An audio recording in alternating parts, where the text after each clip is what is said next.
Hi, my name is Matthew Belisario. Today, another edition of the Belisario Sonic video cast here on YouTube.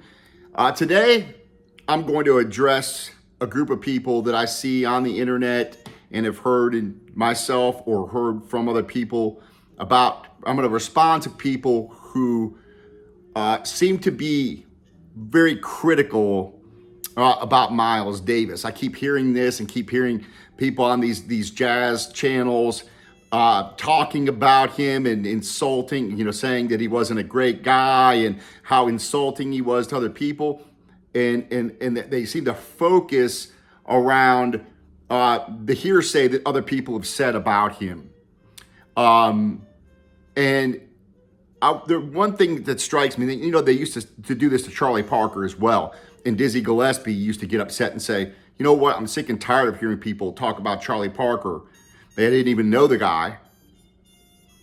And all they want to focus on are his negative qualities, that he drank too much or he did drugs or whatever. He goes, but nobody is going to sit here and talk about his music, how important he was to the jazz world and what he did in by creating a whole new genre of jazz. And really, to me, what I consider to be the high point of jazz, which would be bebop. And then following that and organically growing into hard bop. To me, those are my favorite forms of jazz. So what Dizzy Gillespie was saying is, hey, jazz fans out there that are listening to the music, why are you so focused on these people's personal lives and their personal struggles and their personal, what deficiencies, as if you don't have any of your own? So it kind of sticks in my craw when I hear people talk about that.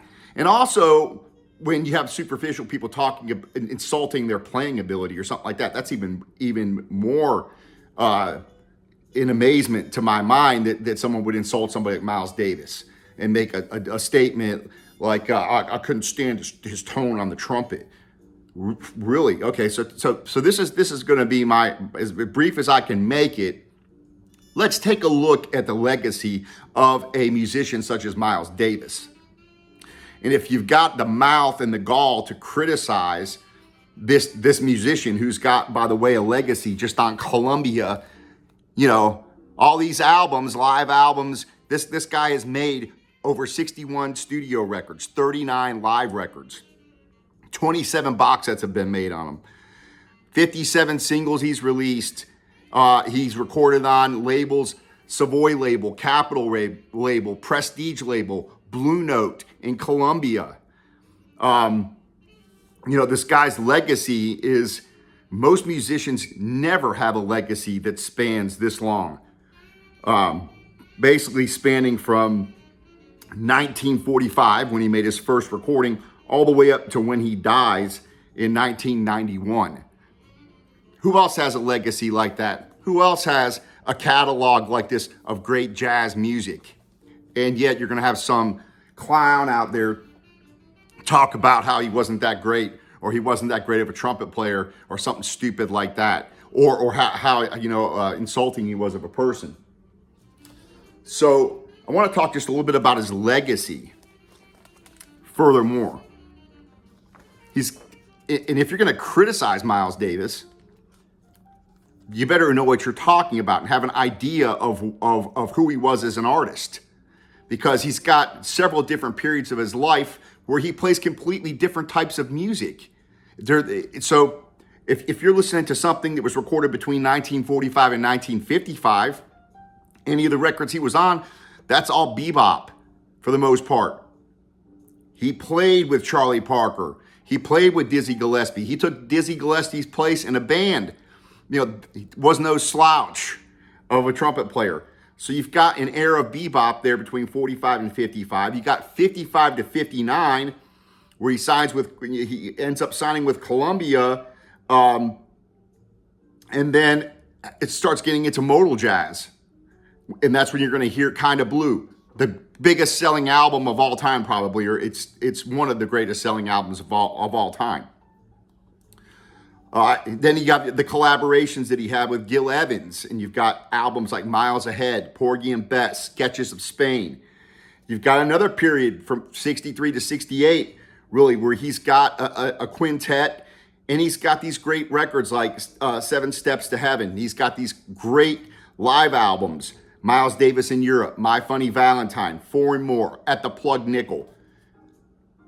Then you have another era from 68 to 75, which people call like almost an electric or fusion period, where he gets into all this stuff. He records In a Silent Way, which is absolutely a fantastic record. He only plays with greats like Wayne Shorter, Herbie Hancock, Dave Holland. He plays with Chick Corea. He also gives all these guys, young guys, a career in jazz by inviting them into his band and giving them a chance to play. 1975 to 80, for 5 years, he's in a complete hiatus, doesn't even play.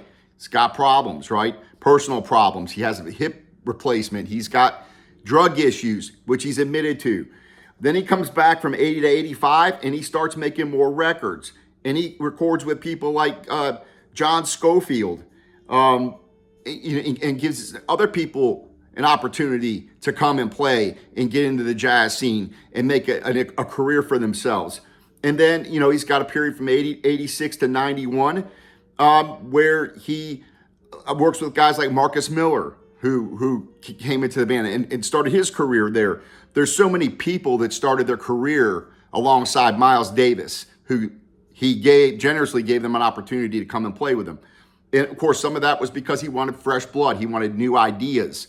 So if you're going to criticize Miles Davis, tell me what Miles Davis you're going to criticize, because you've got like 5 different, in the span of his life, he has the span of 5 careers of the average other musician that would play in jazz.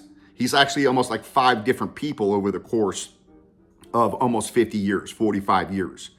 So for those out there who want to insult this guy, you have a lot of gall, and it upsets me. And that's why I'm making this rant video, which I don't make very many of these, but it really sticks in my craw when you have some clown.